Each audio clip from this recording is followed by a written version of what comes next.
How to log out of a Roblox account on all devices using the Roblox application.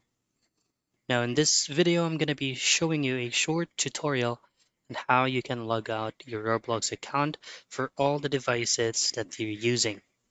So first is open up your Roblox application and make sure that you're logged in. Now at the lower right portion of your screen, you should be able to see three dots, which is going to be indicated as more. Choose that, and then just choose on the gear icon that will redirect you to your Roblox settings.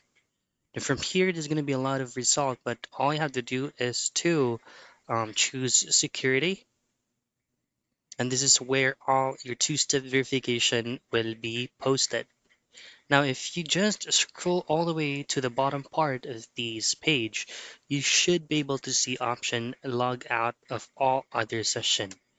Once you tap on that, all of the account that you logged in, say for example, you log into other devices, maybe to a mobile device or maybe to a laptop, it will automatically be logged out of all the devices except for the one that you're currently using.